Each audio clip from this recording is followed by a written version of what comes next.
کراچی میں عمارتیں کیوں گر رہی ہیں؟ زلزلہ معمولی لیکن نقصان جان لیوا کیوں؟ آئیے جانتے ہیں۔ جون کے مہینے میں کراچی میں 57 ہلکے زلزلے ریکارڈ ہوئے، شدت صرف 1.5 سے 3.8۔ سوال یہ ہے کہ اگر زلزلے کمزور ہیں تو عمارتیں اتنی غیر محفوظ کیوں؟ ماہرین کہتے ہیں کہ اصل مسئلہ زلزلہ نہیں بلکہ کمزور بنیاد ہے۔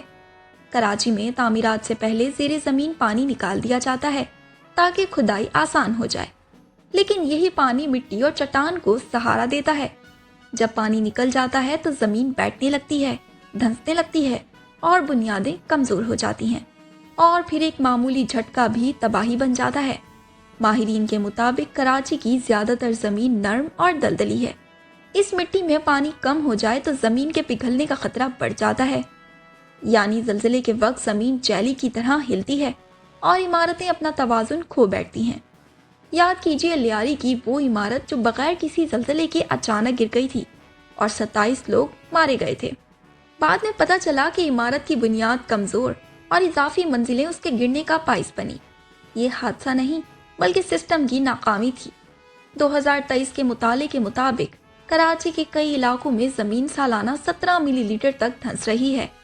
وجوہات غیر قانونی بورنگ، ٹینکر مافیا، ٹوٹی ہوئی سیوریج لائنیں اور ناقص نفاذی آب ہیں۔ یہ سب مل کر شہر کو اندر سے کھوکھلا کر رہے ہیں۔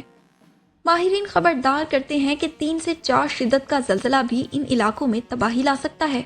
نارتھ کراچی اور پرانے شہر کے کئی حصے سب سے زیادہ خطرے میں ہیں۔ ماہرین اس بات پر متفق ہیں کہ اگر غیر قانونی بورنگ پر پابندی لگا دی جائے، ٹینکر مافیا کو کنٹرول کیا جائے اور بارش کے پانی کو ذخیرہ کر لیا جائے تو اس مسئلے سے چھٹکارا حاصل کیا جا سکتا ہے۔ کراچی کا سب سے بڑا خطرہ کوئی بڑا زلزلہ نہیں بلکہ وہ خاموش عمل ہے جو روزانہ کی بنیاد پر زمین کو کمزور کر رہا ہے۔ اگر ہم نے زیر زمین پانی کے اخراج کو سنجیدگی سے نہ روکا تو ہلکا جھٹکا بھی سانحہ بن جائے گا۔ سوال یہ نہیں کہ زلزلہ آئے گا یا نہیں، بلکہ سوال یہ ہے کہ کیا کراچی تیار ہے؟